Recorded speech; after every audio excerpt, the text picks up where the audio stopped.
was at the Trump rally last night chanting USA, USA. Like a Thanks rock for, concert. exactly.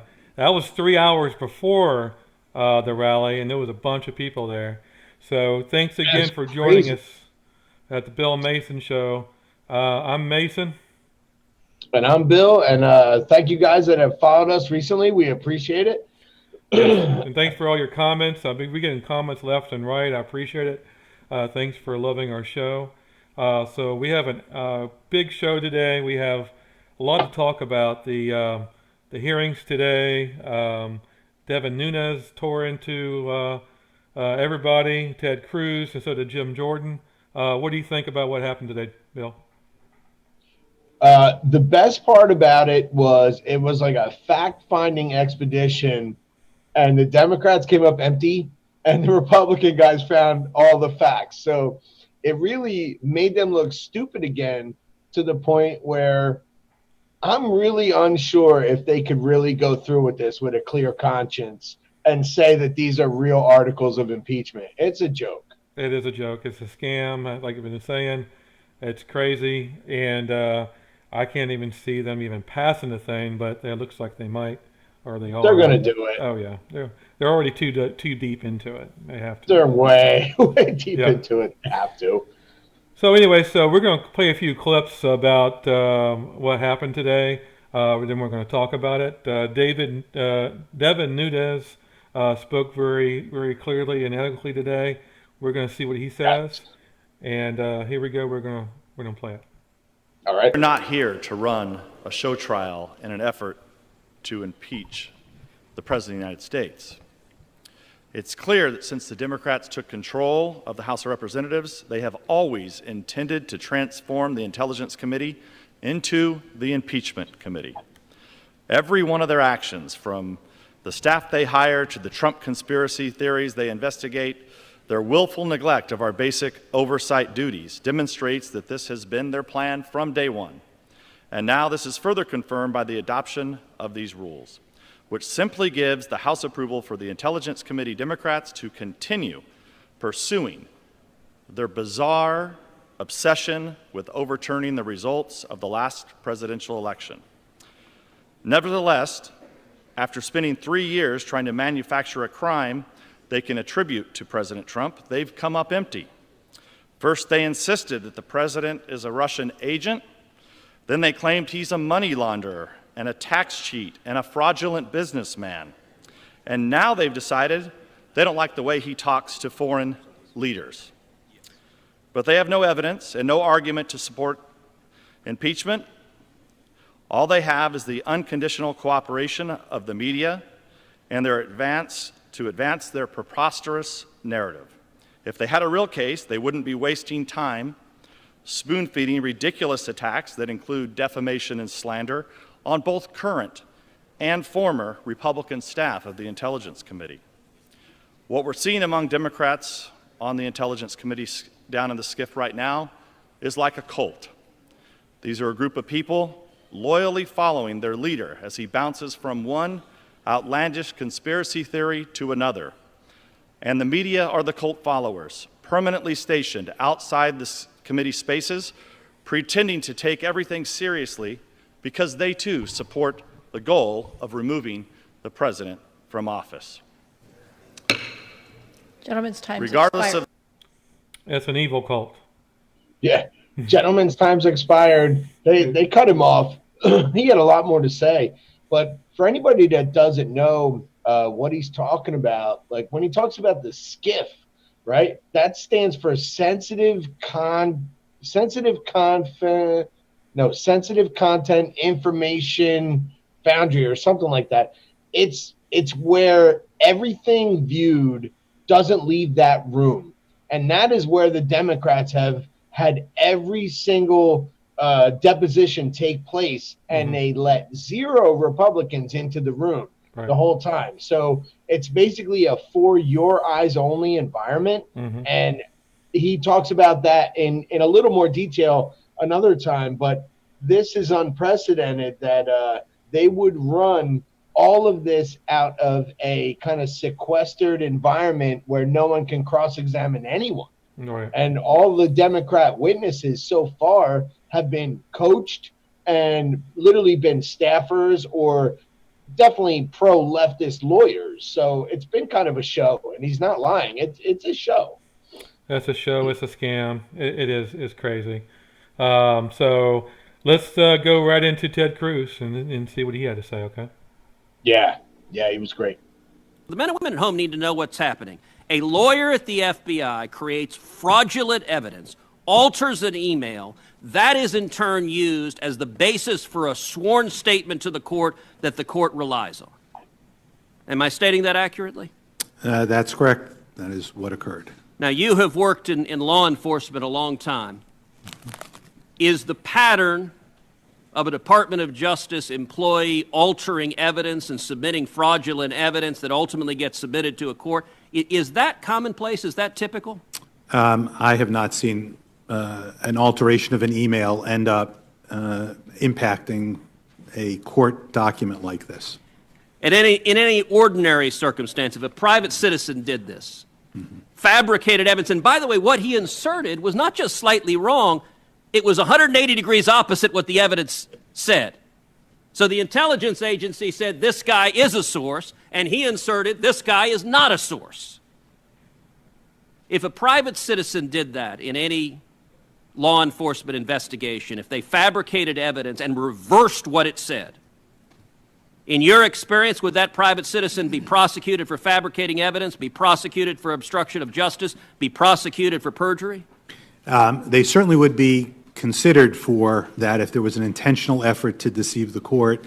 On this one, I'm going to defer because, as we noted here in the sentence you indicated, we referred that over to the Attorney General and the FBI Director for handling. Wow. All right. Yeah, that is mind-blowing. And what he's talking about, he doesn't mention him by name. The guy's name's Kevin Kleinsmith. He was an FBI lawyer involved in the FISA proceedings. And then the craziest spin on this is that he ended up on the Mueller team as well. So he was, it's almost like the rats guarding the cheese on that one. So he was involved in the FISA process. And then all of a sudden, he's an investigator for Mueller as a lawyer. Like, this is nonsense, man. Kleinsmith is probably going to be one of the guys that has to go down. And there's probably no way they can protect him at this point because his name and the things that he did, like what they're talking about, what he did, he reversed Carter Page's position. Carter Page was an informant for the FBI because he dealt with Russia, and they used him in past. He was an accepted through the Woods procedures, it's called. He was an accepted informant. Yeah, because I understand he worked for the CIA too. Yes. Yeah. He was an accepted informant. So what he did, what Kleinsmith did, is said, we think Carter Page is now a Russian agent. And Carter Page is on the Trump team. Therefore, we have a window into this FISA. And that is the nonsense that he created. So he is one of the very first person, and Comey signed off on it. So this is like really the two guys that have to go down are most likely going to be Kleinsmith and Comey, and McCabe's tied in there too. But I heard McCabe is in a worse position than Comey. Yeah, he's going to have to throw to save himself. He's going to have to throw people under the bus, right? And that's where we're going to see how steadfast these Democrats are. Are they going to stand with each other and lie to the bitter end, or are they going to start fighting to survive? That's what I can't wait for. Just like you've seen National Treasure, right? Yes. The movie? And like he said, somebody's got to go to jail. Somebody's got to go to jail, but there are people that I think are in a protected status among the Democrats, and I think that's why Schiff is so kind of ballsy about this. I think he feels as though he's a protected status Democrat, and there are several others. But some of these people in the, they're not elected. They're in the deep state. They are people who outlast presidents. Like they're in place during Obama, and they outlast Obama. And then if Trump decides not to fire them, they outlast that. And I think some of the mistakes that were made were there was these deep trench, deep staters that were left in there. And maybe it's his fault. I don't know. But if he knew that all the previous administrations just cleaned house in the FBI when they got in, Obama did it, and so did Clinton. Oh yeah. Some of those people that were left in place, are maybe these people that they are getting all these quote unquote what do they call them, unidentified sources. And we're going to talk about sources in a few minutes when we show that ridiculous thing that went on in the chamber. Well, let's take a look at it now. This is where the cameraman was showing, was actually taking pictures of the GOP desk documents. So yes. Let's take a look. All right. So here he is. Look at these guys. They're just snapping pictures of whatever papers are available. Yep. Look at him. Yeah. Taking pictures. Now, he got thrown out. Oh, he should. Oh, yeah. So he got thrown out. He should. It is crazy. So here And this he guy's is. snapping. He's just not as close. So he's snapping from a little further back. You can see what he's doing. Mm-hmm. And it says on the corner, no, no, no. See? Where it says no, no, no? Yes. They should have been reading that. No, no, no, no taking pictures. Yeah. All right. So that doesn't surprise me, but the reason that I think Trump went ultra secret on some of his stuff, like there's a lot of talk about his executive privileges that he took. Mm-hmm. Now, if they really went into it and saw how many executive privilege that Obama took, they would be shocked, because it was hundreds of instances, from everything from the drone strikes to the Eric Holder stuff. And I don't even want to talk about Holder, the stuff that he said about Bill Barr, and we might go into that later, but he took executive privilege to protect so many people. The only thing that Trump did was refer the documents that they wanted to the judicial branch and say, are they entitled to them? Mm-hmm. So the obstruction part that they talk about over and over and over again, where, oh, we didn't get our documents instantly. And it's such nonsense, because they don't want to wait. They want this to go through before Christmas. I mean, you can see that. I mean, everybody that has half a brain cell that functions can see that this is a sham. It's big time sham. All right, so a lot more happened today. We're going to show you Jim Jordan, and he did an explosive hearing today. So as always. Yes, he's always the top guy, or one of the top guys. So let's show him now and see what he has to say. They can't win next year based on what the president has accomplished in the past 3 years. I mean, it's an amazing record. In spite of the Democrats being completely against the president, in spite of the mainstream press being against the president, frankly, in spite of a few Republicans being against the president, it's amazing what's been accomplished. Taxes have been cut, regulations reduced, the economy growing at an unbelievable rate, lowest unemployment in 50 years, 266,000 jobs added last month alone, 54,000 in the manufacturing sector. Mr. Gorsuch, Mr. Kavanaugh on the court, a lot of other federal judges confirmed. Out of the Iran deal, embassy in Jerusalem, hostages home from North Korea, new NAFTA agreement going to be voted on next week. Yeah, you guys are, it's a rigged rush process because you're nervous about next November. Mr. Green says we have to impeach him because he's going to win the election. We know what this is about. I think about this president. Think about this. This is why the American people like him so much, is because he is doing what he said he would do. In every presidential election I've been able to participate in, both candidates, Republican and Democrat candidate, when they campaign for the job, they tell the country, if you elect me, I'm going to move the embassy to Jerusalem.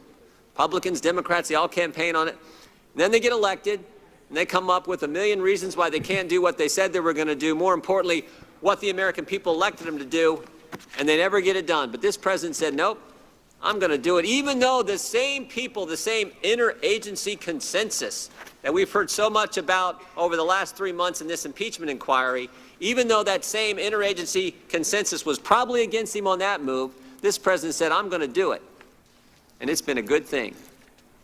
And that's what the American people appreciate. And that's why we got this rigged and rushed process, because it's really about next November. They're all afraid. Some of their colleagues have said it straight up. They're all afraid that they can't beat him at the ballot box, so they're going to do this rigged, rushed, and wrong impeachment process. That's it. Yeah. And honestly, I think he nailed it, because what this does, and I honestly want to say that Democrats are stupid, but I know that they're not, because they want to have a fair amount of unsurety, I guess, about the 2020 election. So they're trying to put it out there that there's some way that a Democrat candidate can beat him, but the Russians are going to interfere and the Ukrainians are going to interfere, and it's going to be like, oh, it's an illegitimate presidency. And I think, honestly, they're more afraid of us, the people that would vote for him again, because he's swinging independents in record numbers. Independents are coming over to the Republican side because the Democratic side is so loony liberal that they can't even think about pulling that lever anymore. And he's right. This is the only way that they can try to even put up a fight against Trump. You know? Yeah. Well, the Democrats can say, well, he was impeached, so right. Why would you reelect him? So. And that's probably going to be their motive. They're going to have a bunch of TV ads, like Bloomberg, for example. Bloomberg has $1 billion he's willing to put into a run. And it's all going to be, you want to vote for an impeached president and impeach this and impeach that. But guess what? The Senate is going to bring up some people and probably throw this out in record time. But guess what? In the end, that's what they are going to play on, because there's nothing else they can offer the Democrat voter. There's nothing. Well, supposedly today, Lindsey Graham said it's going to be dead on arrival. They're going to strike it down as soon as it gets there. Sure. So it's done. So I don't, they want to show that he was impeached so they can turn some negative and try to make a positive for their side. So. Right, because they have nothing else to go on. I mean, they have 9-month-old babies that are able to be killed. They want to take away everything that's not a 6-shooter revolver, and they also want open borders. Right. And what else do they have to even? There's no talking points that make any sense. Meanwhile, Trump's creating jobs and putting people to work and getting people like people that have been working. See, it's a two-phase event. So people that have been working are going to get fatter tax returns, and people that haven't been working are going to get jobs, so they get tax returns next year. So I mean, it's a win-win for Trump. And now that the USMCA went through, I think the Democrats are really like, I don't even know what they're going to talk about. Well, other than they're going to be chanting "No borders, no wall, no USA" at all.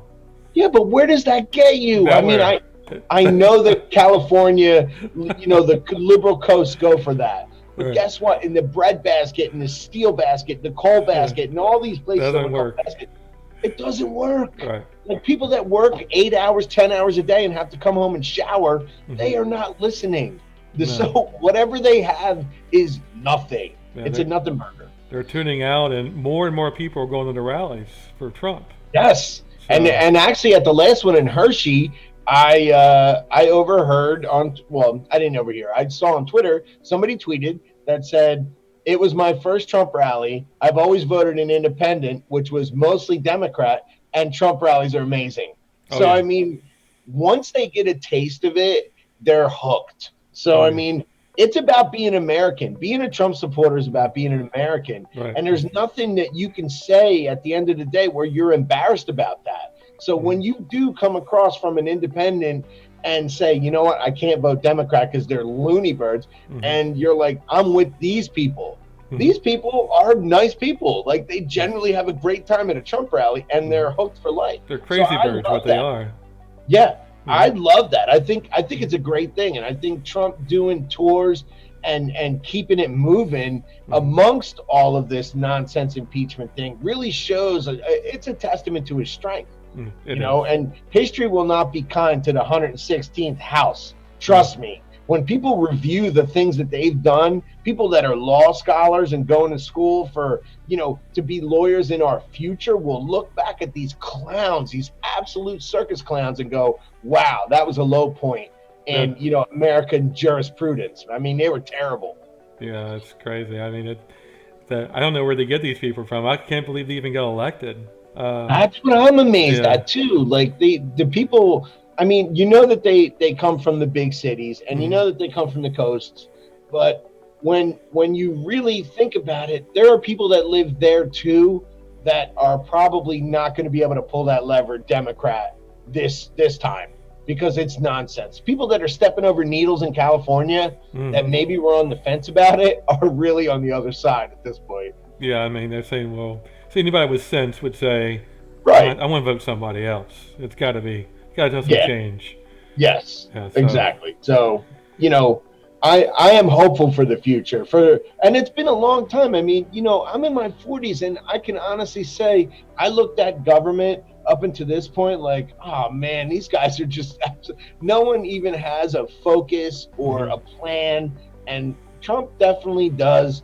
And yes, he's a developer, and yes, he's a guy who does deals, but maybe that serves the country well, and maybe it serves it for another 4. And we really don't even know what this guy can do. If he had 4 years where the media backed off him for 15 minutes and let him do his job, he might be the most amazing guy in history. Well, he's already an amazing guy in history. But that's what I'm saying. But he's been under duress. Oh, he has. The entire presidency. Yeah, like you said there at night, anybody else would be underneath the desk, sucking their thumb and crying for mommy. Yeah. Yeah. It's. I mean, I don't think I can handle that. I mean, it's very tough. Him getting berated every day. Every day, and he's to the point where he only tweets. He looks at Twitter for a little bit. He can't even watch the news like a normal person because it's just so crazy. So, and he still manages to wake up in the morning, go to work as the executive branch, even though you have a House of Representatives that's basically abusing their power, challenging the power of the executive branch, and the media eats it up and posts it like it's a valid point. And it's not, and it wasn't in the beginning. The Russia hoax was nonsense. Now we're at the Ukraine quote unquote hoax, and it's just going to keep going. And I think they're deadly scared of what happens when the Bull Durham report comes out and starts naming names and showing people who were really signing off and involved. Oh, Durham already said that the IG report shouldn't have been so lame. And so he is going after him. He is going to take names and sure, he has the power to. He does. See, that's one thing. I heard it on the radio today. I was listening to Rush.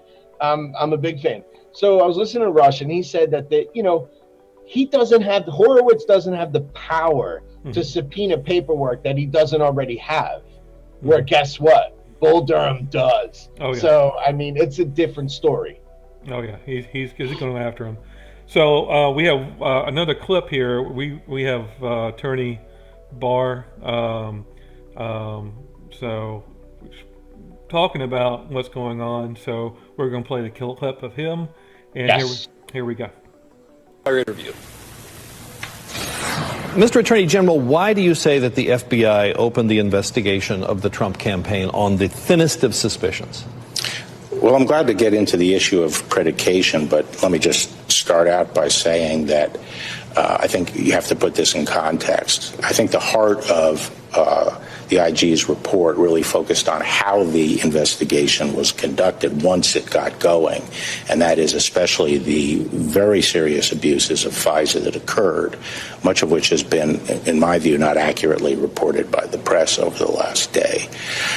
But in one area, I do disagree with the IG, and that was whether there was sufficient predication to open a full-blown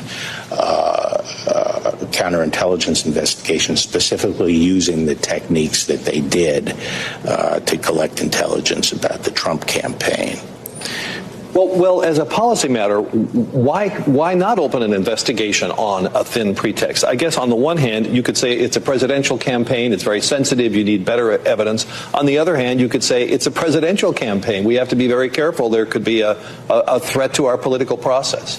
Well, I think probably from a civil liberties standpoint, the greatest danger to our free system is that the incumbent government use the apparatus of the state, principally the law enforcement agencies and the intelligence agencies, both to spy on political opponents, but also to use them in a way that could affect the outcome of the election. As far as I'm aware, this is the first time in history that this has been done to a presidential campaign, the use of these counterintelligence techniques against a presidential campaign. And we have to remember that in today's world, presidential campaigns are frequently in contact with foreign persons. And indeed, in most campaigns, there are signs of illegal foreign money coming in.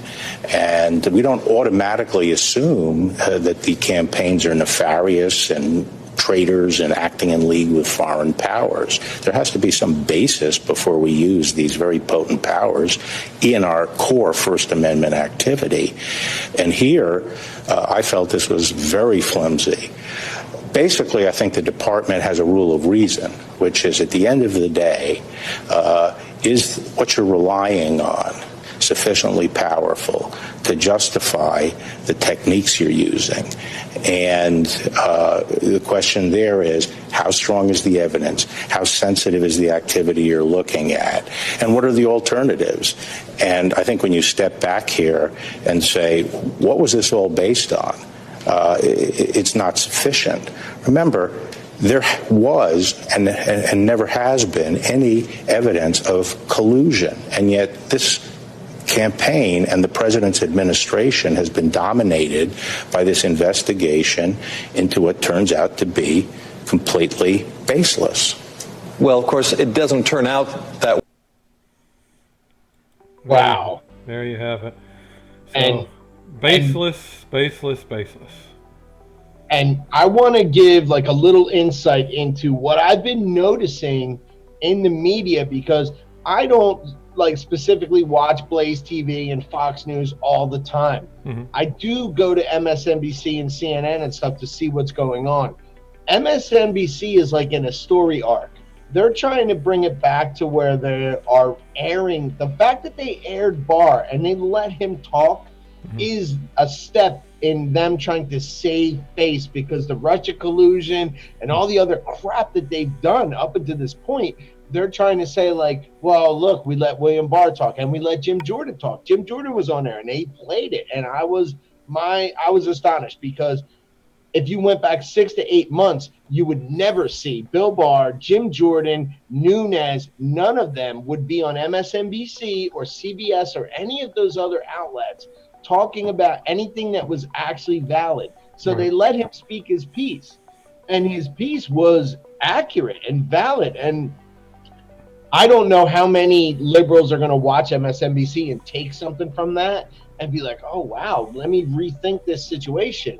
But the fact that they put it out there shows that they know they can't continue this ruse. CNN's going to die on their sword. I swear to my grave that they're going to die on their sword, because they're so entrenched in this whole Trump's a terrible person and everything is evil that he does. And they're going to die on that sword, and that's fine. But guess what? MSNBC is like, we're going to have to find a way out of this to look like we're a news organization again. So they have been letting Jordan and Bill Barr get time on their network. Now, yes, they have a ton of other people that talk crap about Trump, but they filter in these guys like Bill Barr, who I think is one of the best attorney generals we've ever seen, and they give him his due diligence. They give him 5 minutes to talk. And guess what? They're going to have to, because if Trump gets reelected, what do they talk about? Yeah, I mean, they had to put the truth out there sooner or later. I mean, every now and then. Right. So they made a ton of money off of being the, okay, we're going to put the alternative out there, and we're going to be the people that are like, you know, we're the contrarian view. We're the opposite, and Trump's terrible and everything's awful in this country. But now MSNBC guys are like, wow, my 401k is banging right now.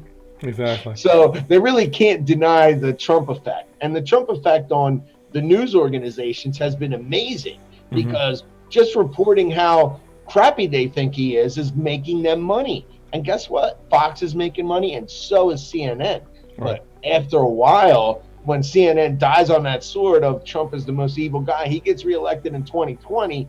Now MSNBC is going to have to come around and say, okay, let's talk about the China deal. Let's talk about the trade. Let's do that. Let's see what Trump's got up his sleeve. So realistically, they're looking to survive the impact of the nuke that is going to be the IG report, the Bull Durham report, and most likely a 2020 re-election. It's going to be a nuke to CNN. Oh, will they? Yeah, I mean, CNN has the lowest ratings known to man. They're done. They're on the bottom of every matrix, so they're done. Yep. And they're going to have to sell them off to Ted Turner or something. Yeah. Or maybe, who knows? Maybe what's his name? Facebook kid will buy him or something. Well, Ted Turner did better, even though he was a liberal. He did better than anybody else, right? Yeah, I used to watch CNN when Ted Turner owned it. Yep. Anyway, so we're going to wrap this show up. We're going to go into a funny little video, but before I do that, I wanted to say that as far as next week, they're going to vote, obviously, for the articles of impeachment. I heard Tuesday or Wednesday. Is that correct? Yep. I think they're pushing for Wednesday, but... And then it's going to go to the Senate, and who knows what's going to happen there. Hopefully they'll just quash it, or they might have a trial. I don't know, but we'll see what happens. Well, the Senate, actually, from what I heard, they go on break on the 20th. So, like, at the 20th, they're not coming back. So if it doesn't hit their desk by then... Well, it won't. They're not going to do anything this year. They're going to wait until it's January and next February. year. Yeah. Right. Yeah. So, but anyway, so do you have any last remarks before we go into the funny video that we're about to show? No, but honestly, I am glad that many people have come up to me that are in my little circle and have been like, wow, Bill, the stuff you were talking about all this time is actually true. Because I've had a couple of people that were like really hot on the Russia collusion and really like, stoking the fire on the Ukraine and all that stuff. And I kind of just tell them like where to go and what to look for. And now they're coming around. And if that's a indicator of the voters out there that are maybe not participating in polls, I think this could be a landslide 2020. Oh yeah, I think so too. I mean, I think he's going to win Pennsylvania. The two contested states I think it's going to be is probably Virginia, believe it or not. I worry about Virginia too. Yeah, and then Florida might be an issue too. Yep. I don't know. We'll have to see. All right, so we're going to talk about this video. This show was on Twitter. This video was on Twitter. It's very funny. I don't think Epstein killed himself, but we're going to show this video. It is very funny. Here we go. Good afternoon, Walmart customers. If I may have your attention, please. Will Mr. Clinton kill Epstein? Meet your party at the grocery entrance. Mr. Clinton kill Epstein. Please go to grocery entrance to meet with your party. Thank you. Thank you. I am going to go to Walmart this weekend. I'm going to try that. What do you think? I have a special place in my heart for whoever did that because I was the kid who grew up on The Simpsons and used to call places and have people page like Amanda Hug and Kiss and, and so on, an alcoholic and so on and so on. So like, there's a special place in my heart for whoever did that. And it's great. We should get him on the show and see what he, Yeah, I would love to find out that, if you're out there and you stumble across this, please contact us. Yes. Bill Mason show. We'll get him on. We will definitely give you your 5 minutes of fury. Yeah. So, did Epstein kill himself? Absolutely not. I don't think so either. All right. Well, it was a great show. I appreciate you listening tonight. We're going to be on again next Tuesday. Next week, we are going to have another special guest. And join us for next week. And sayonara. And we'll see you again. Make sure you subscribe. If you liked us, let us know. And if you liked us, tell a friend. Thank you.